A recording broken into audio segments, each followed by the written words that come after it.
The garage door creaked open to reveal my mother hunched over cardboard boxes, her hands trembling as she wrapped Grandma Rose's antique crystal vase in yesterday's newspaper. Three more boxes sat sealed beside her, each labeled "for sale" in her rushed handwriting. I'm Harper, and this was the moment I realized my mother had finally lost her mind. "What are you doing?" My voice came out sharper than intended, echoing against the concrete walls. She didn't even look up. "These are just taking up space, honey. Derek says we need to liquidate our non-essential assets." Derek. That name again. Always Derek. Non-essential assets? I stepped closer, catching glimpses of other family treasures through gaps in the newspaper. "That vase is the only thing we have left from Grandma. Sometimes we have to make sacrifices for greater opportunities." She kept rapping, her movements mechanical. Derek showed me the projections. This investment could change everything for us. The familiar rage bubbled up inside me. 3 months ago, my mother had been a normal high school English teacher. Now she spoke in buzzwords and financial jargon, parroting whatever garbage Derek fed her at those self-help seminars. "Where's Dad?" I asked, though I already knew. He'd been spending more time at the garage lately, picking up extra shifts to cover the holes in our bank account. "Working late again," she sighed, finally meeting my eyes. "He doesn't understand vision, Harper. He's too limited in his thinking." I grabbed the vase from her hands. "And you're too unlimited in your spending. How much have you given Derek already?" "Invested," she corrected, reaching for the vase. "We've invested in our future, and it's none of your business." It became my business when Sophie started having panic attacks about money. I clutched the vase tighter. "She overheard you and Dad fighting last night." Something flickered across my mother's face. Guilt, maybe, or fear. But it vanished quickly, replaced by that distant, zealous look I'd grown to hate. "Sophie needs to understand that sometimes things get worse before they get better." She stood, brushing dust from her knees. "Derek says—" "Stop. Just stop." I backed away, still holding the vase. "Derek says, Derek shows, Derek thinks. When did you stop thinking for yourself?" The garage door opened again and Sophie slipped in, her eyes darting between us. At 14, my sister had always been sensitive to tension, and lately she'd developed an uncanny ability to appear whenever things escalated. "Mom?" Sophie's voice was small. "Mrs. Martinez next door asked if you're having a garage sale. She saw your Facebook post about the antiques." Mother brightened. "Yes, tell her to come over. Derek says we should start with our immediate network." "No," I cut her off. "These aren't going anywhere. Dad needs to know about this." She lunged forward suddenly, grabbing my arm. "Your father doesn't need to know anything. This is my decision." "Let go." The words came out in a hiss. Sophie made a small, distressed sound, and Mother released me immediately. We all stood frozen, the weight of what had just happened settling over us like dust. My phone buzzed. A text from Dad. "Coming home early? Everything okay?" I looked at my mother. Really looked at her. The dark circles under her eyes, the slight tremor in her hands, the desperate gleam in her expression. Something was very wrong here, beyond the obvious financial strain. Derek hadn't just gotten into her head. He'd hollowed her out. "I'm taking these boxes inside," I said quietly. "And then we're going to wait for Dad. All of us." "Harper, please." Her voice cracked. "You don't understand what's at stake." "No, Mom." I gathered the unsealed box in my arms, careful with Grandma's vase. "I think I'm starting to understand exactly what's at stake. And I'm not letting you destroy our family for whatever scheme Derek's selling."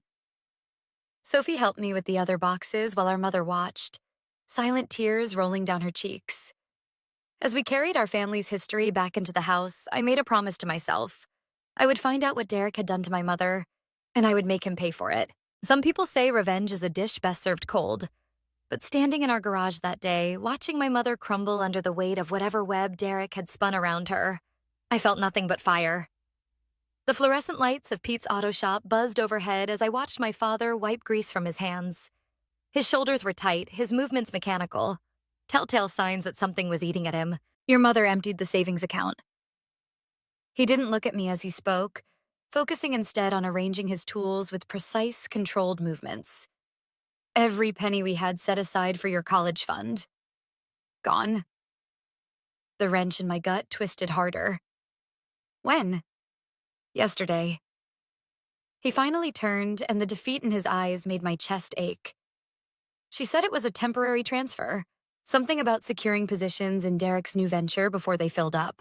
Tina appeared in the doorway of the office, her expression grim.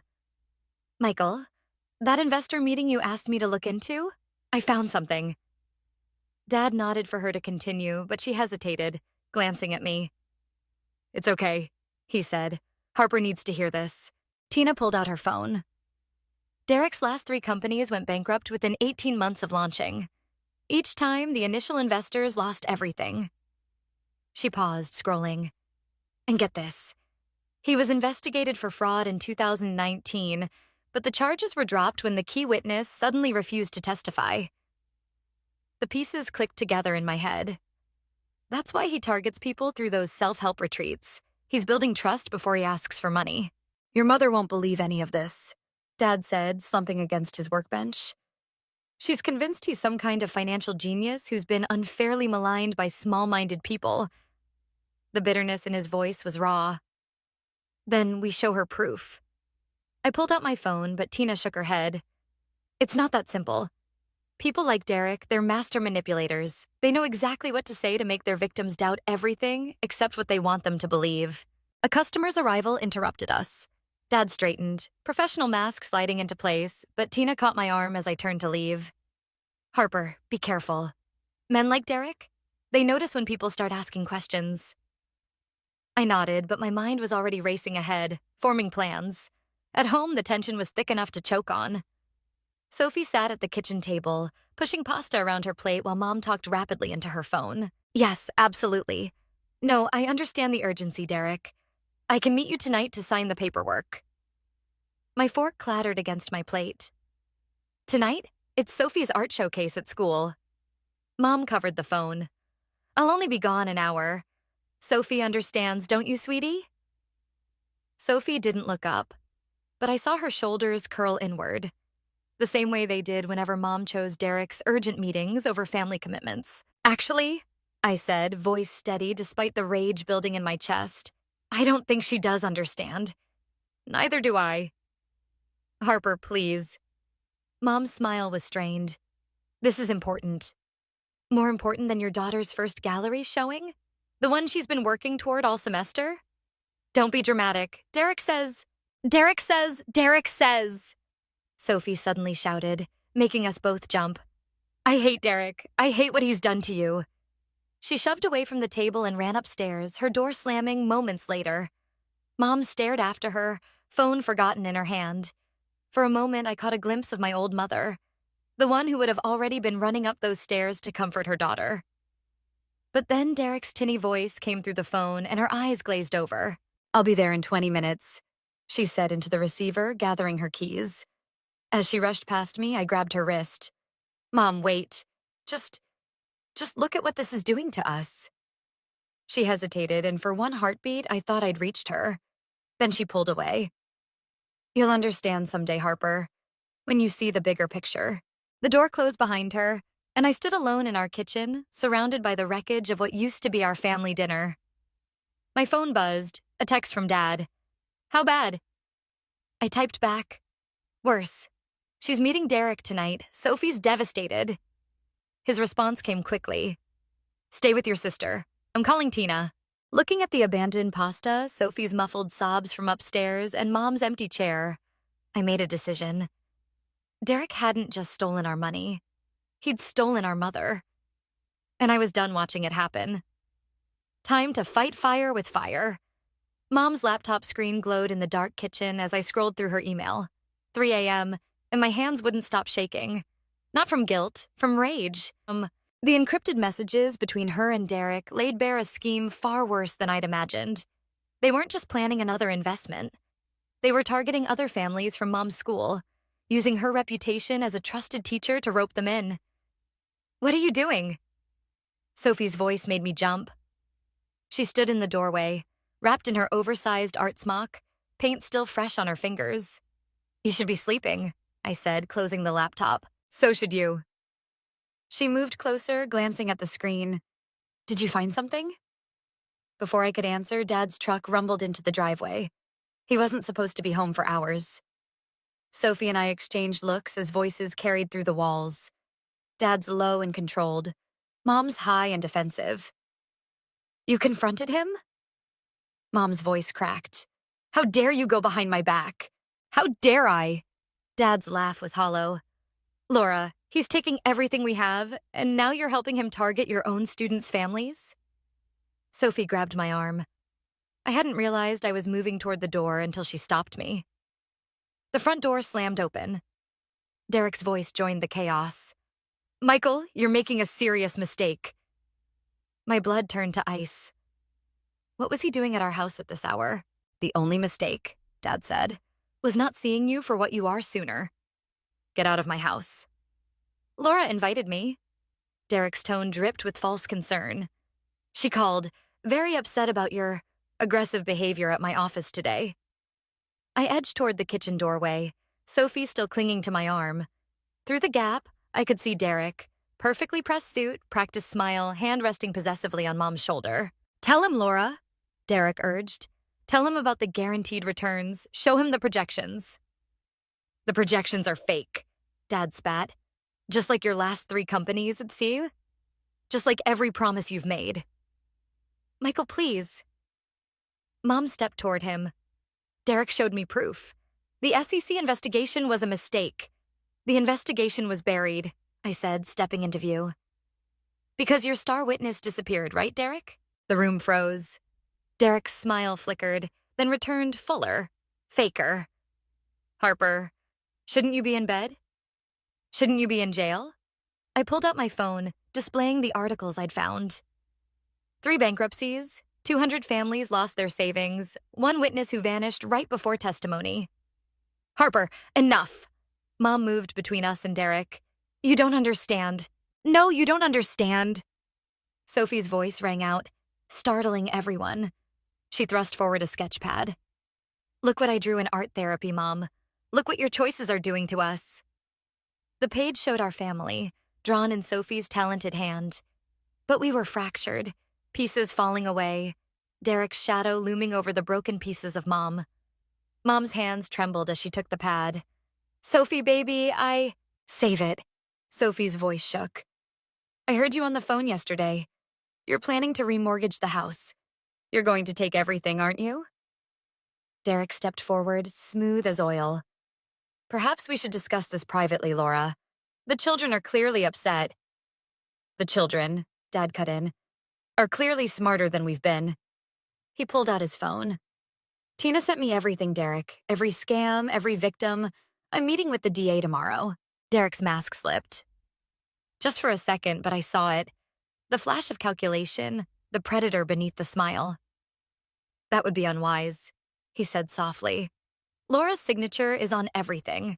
Every transaction, every recruitment. How long do you think a teacher's career survives fraud charges? Mom made a small, broken sound. You son of a... Dad started forward, but Derek held up a hand.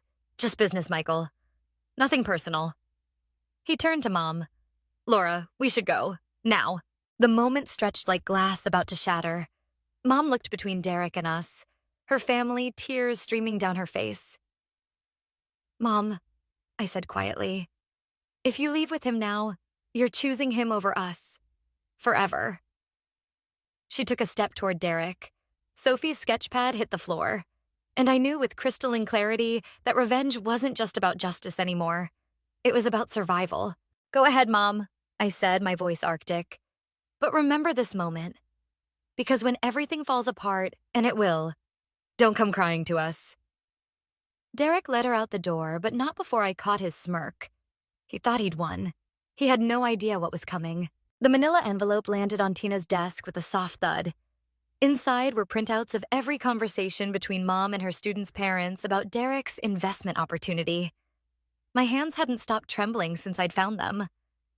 This is worse than we thought. Tina spread the papers across her desk.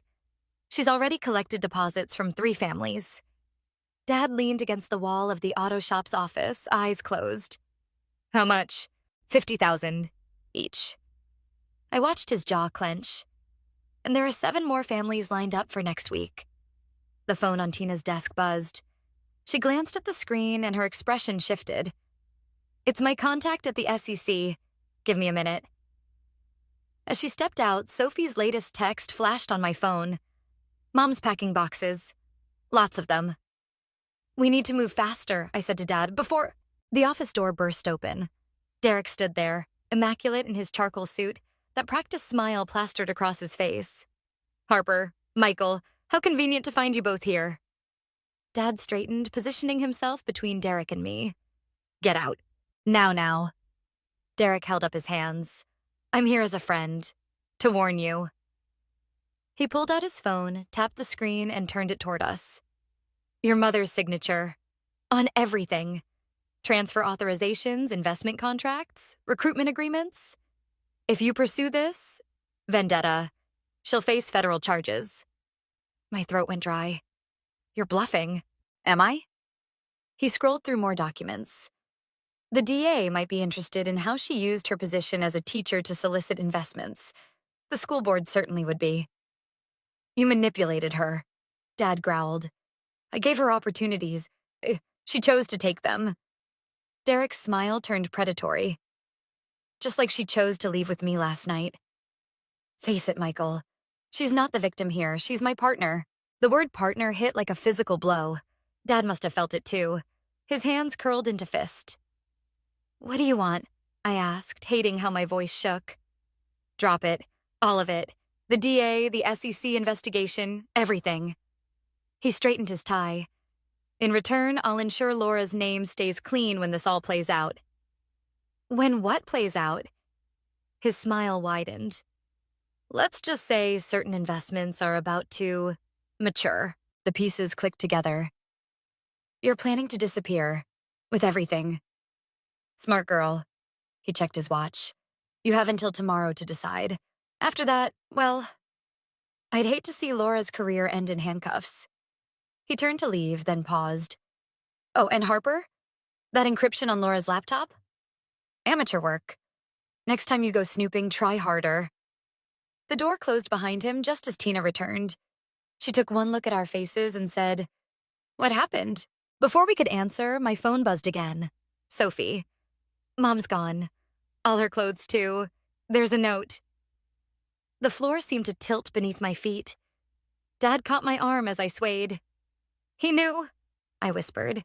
He knew we were gathering evidence. This whole time he was 10 steps ahead. Not quite.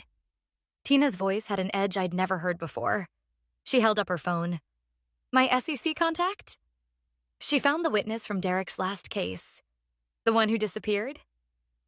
She paused, letting it sink in. It was Laura. She was the witness. The revelation hit like a thunderbolt. Mom knew? She knew what he was, and still... There's more, Tina continued. The witness didn't just disappear, she was bought off, with a promise of partnership in Derek's next venture. Dad's grip on my arm tightened. She's not just his victim. She's been working with him from the start. The truth settled over us like ash. Mom wasn't being manipulated. She was a willing participant. Every tear, every plea for understanding, every promise that she was doing this for our future, all lies. My phone buzzed one final time. Sophie again. The note says she's sorry, that she'll make it up to us when she's rich, that she loves us. I deleted the message without responding. The time for family loyalty was over. Mom had made her choice. Now I would make mine. Tina, I said, my voice steady for the first time all day. Call your SEC contact back. I know how we can trap them both. The burner phone buzzed in my pocket, our agreed signal. Across the crowded coffee shop, Tina nodded almost imperceptibly. Derek had taken the bait. Your mother's hosting an investment seminar next week, she murmured as she passed my table, pretending to bust dishes. At the Riverside Hotel. They're expecting at least 30 potential investors. My coffee turned bitter in my mouth. 30 more families they could destroy. The bell above the door chimed. Mom walked in, designer handbag swinging from her arm. New money already being spent. She didn't notice me in the corner, too focused on her phone as she ordered her complicated drink. The usual, Laura? The barista smiled. Haven't seen you teaching lately. I found a more lucrative calling. Mom's laugh sounded foreign, practiced. Actually, I'm hosting a financial seminar next week. You should come. My fingers clenched around the cup. 3 tables away, Tina paused in her pretend cleaning. Really? The barista perked up. I've been trying to save for college. Perfect. Mom reached into her bag. Let me give you a brochure. Derek's system is revolutionary. Mom. She froze at my voice, turning slowly. Harper, what are you? Recruiting the morning shift now? I stood, forcing steadiness into my legs. Guess teachers and parents weren't enough? The barista glanced between us, confused. Mom's smile tightened. Sweetie, you don't understand the opportunity. Save it. I pulled out my phone, showing her the screen. Remember Mrs. Rodriguez, Sophie's art teacher? The single mom you convinced to invest her dead husband's life insurance? Color drained from her face. She's being evicted next week, I continued. Her daughter's dropping out of college to work full-time. Still feel revolutionary? That's temporary, Mom's voice wavered. Once the returns come in, there are no returns. The words exploded out of me, making nearby customers jump. It's all fake. You're destroying people's lives, and for what? So you can carry designer bags and play business mogul with Derek? You don't know anything about business. Her tone turned cold, dismissive, Derek's influence showing through. If people make poor financial choices... Poor choices? I laughed, harsh and hollow. Like being the star witness in Derek's fraud case? Like taking his hush money to switch sides? The coffee cup slipped from her hands, splattering across the floor. Tina stopped pretending to clean, watching intently. How did you... Mom's whisper trailed off. Does Derek know? I pressed harder, feeling the trap closing. That you kept copies of everything from his last scam? That they're hidden in a safety deposit box under Grandma Rose's name? Her eyes widened. Confirmation enough. Harper. Her voice dropped, urgent now. You need to stop this. You don't know what Derek is capable of. No, Mom, you need to stop this. I stood straighter, channeling every ounce of strength I had left. Because if you go through with next week's seminar, if you take one more dollar from innocent people, I'm sending everything to the FBI. Your choice. She stepped closer, desperation crackling off her like static. He'll hurt us, all of us. Please, just let me handle this. Like you handled Mrs. Rodriguez's life savings? Something ugly flashed across her face. I'm still your mother. No. The word came out soft. Final. My mother died the day she chose Derek over her family. I turned to leave, but her hand caught my arm. Wait. Everything okay here? Tina appeared beside us, her presence steady and sure. Mom's grip tightened. This is family business. Funny.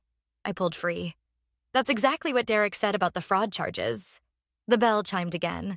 Derek himself stood in the doorway, his expression thunderous. Mom's face went ashen. Laura, he called, voice carrying across the shop. A word?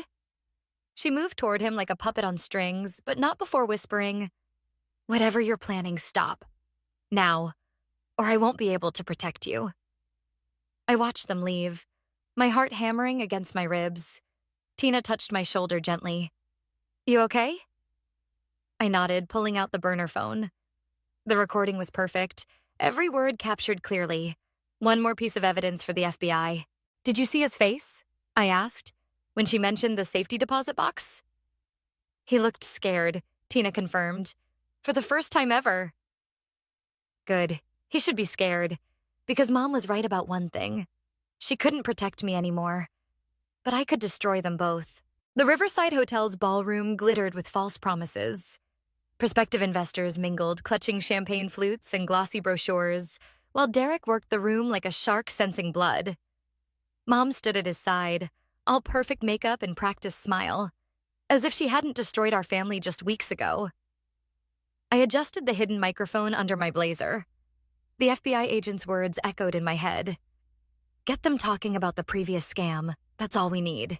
Sophie appeared beside me, her artist's portfolio clutched to her chest like armor. They're watching us.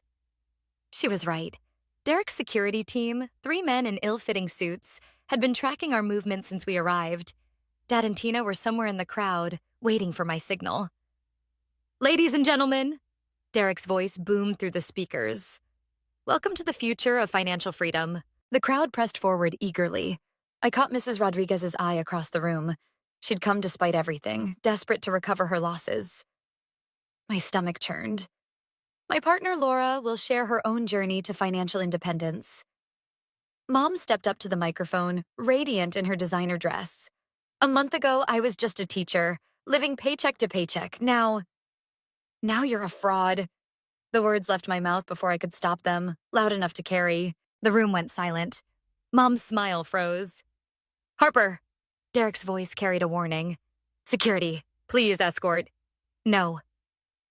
I moved forward, pulling out my phone. Let's talk about your last investment scheme. The one where Mom was supposed to testify against you. Murmurs rippled through the crowd. Derek's security team started moving, but Dad stepped into their path. Or better yet, I continued, let's discuss the safety deposit box. The one with all the evidence Mom kept as insurance. Derek's composure cracked. Laura, handle this. Harper, please. Mom's voice shook. You don't understand what you're doing. I understand perfectly.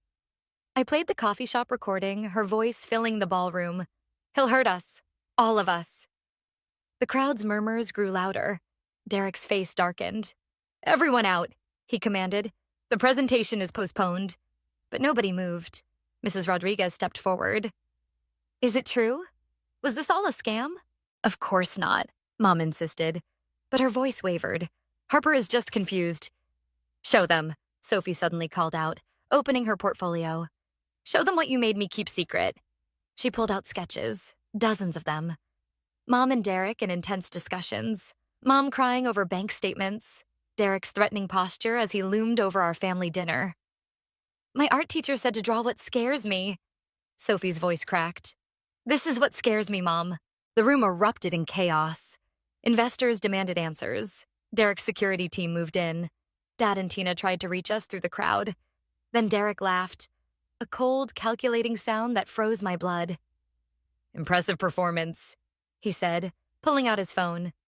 But since we're sharing evidence... He played a video. Me, breaking into his office last week, copying files. Breaking and entering, corporate espionage, serious charges for a minor. Mom went pale. You said you'd leave her out of this.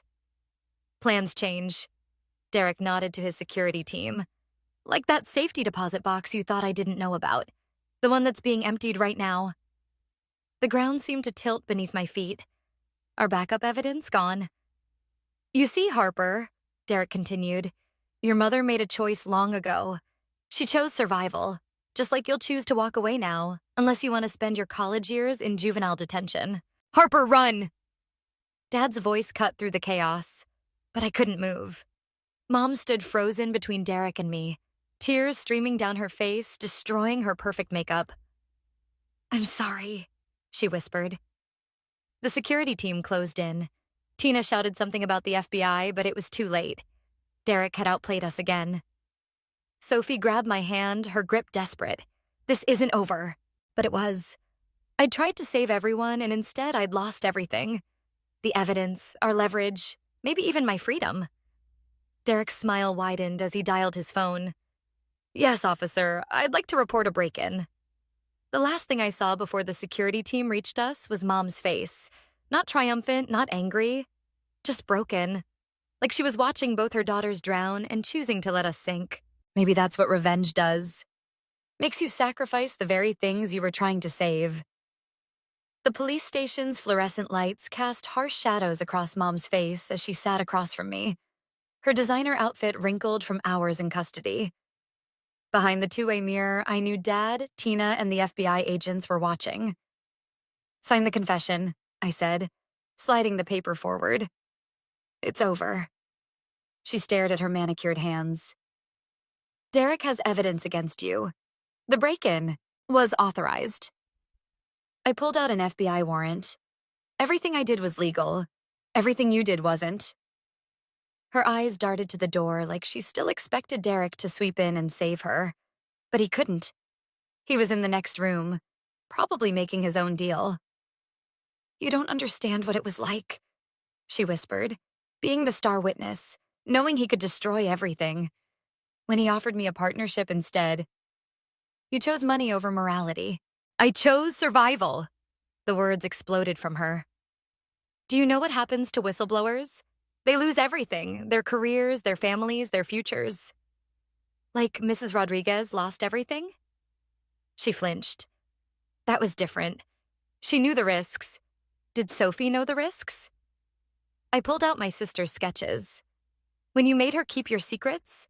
When she had panic attacks watching you destroy our family? I was protecting you. By teaching her that loyalty means helping people commit crimes?" My voice cracked. "By showing her that money matters more than morality?" The door opened. An FBI agent entered with a tablet. "Mrs. Harrison, you should see this." The video played. Derek in the next room, throwing her under the bus. Laura orchestrated everything. The teacher angle was her idea.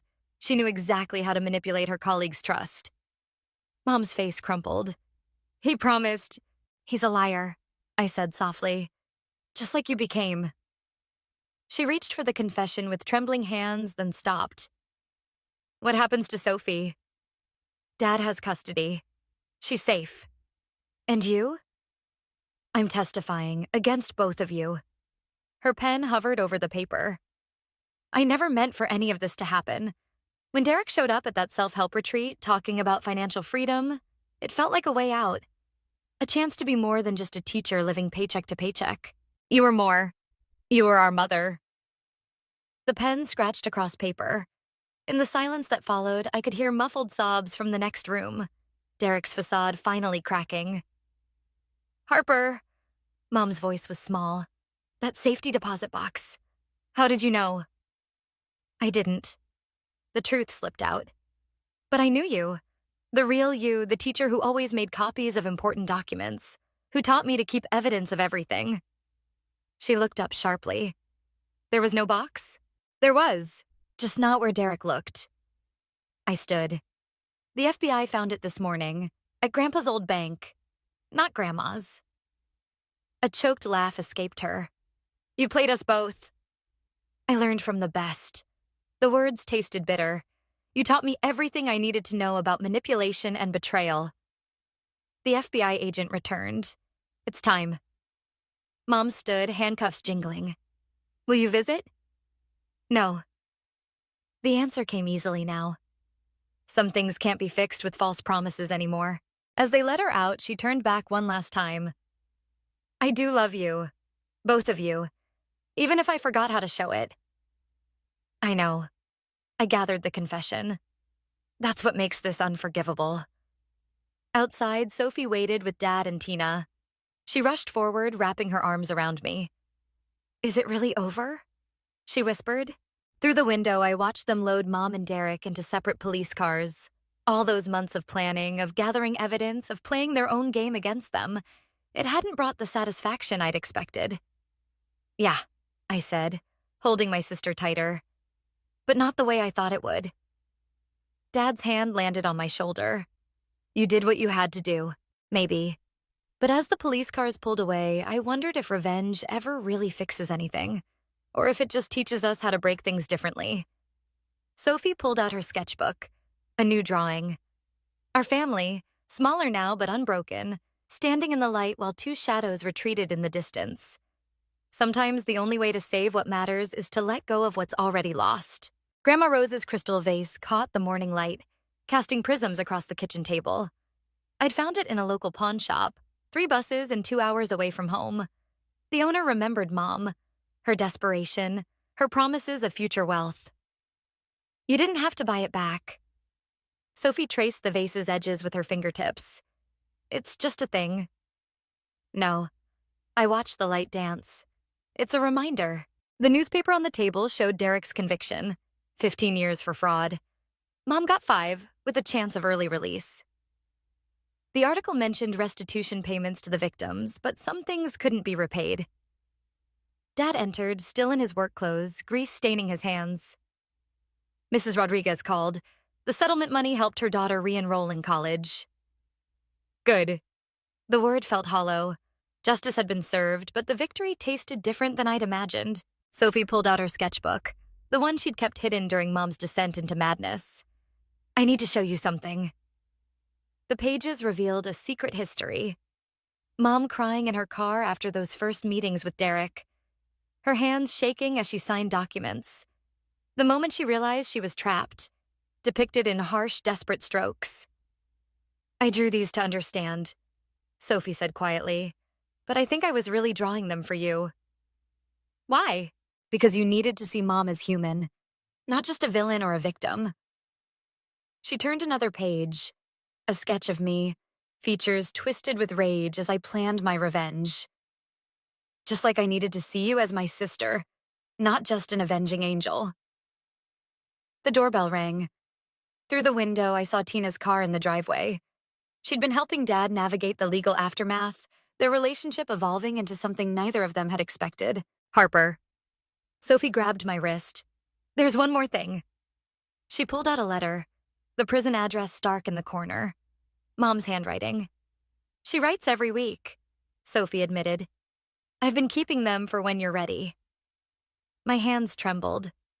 Have you read them? Some. She's different now. Less desperate. More like before. Before doesn't matter, doesn't it? She pushed the stack toward me. You won because you understood her better than Derek did. Maybe it's time to understand why.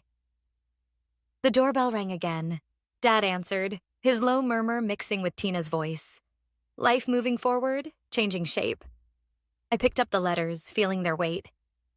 Reading these won't fix anything. No. Sophie opened her sketchbook to a new page, blank, waiting. But maybe that's not the point anymore. See, she was right. Revenge had been about breaking things. Relationships, trust, the false reality Mom and Derek had built. But now, in the quiet aftermath, maybe understanding mattered more than victory. I tucked the letters into my jacket. Not today, but soon. The vase, Sophie said suddenly. Why did you really buy it back? Through the crystal, the morning light fractured into countless pieces, each one telling a different story, like Mom's letters, like Sophie's sketches, like the broken pieces of our family, catching light in unexpected ways. Because some things are worth saving, I said finally, even if they'll never be the same. Sophie nodded, picking up her pencil. On the blank page, she began to sketch.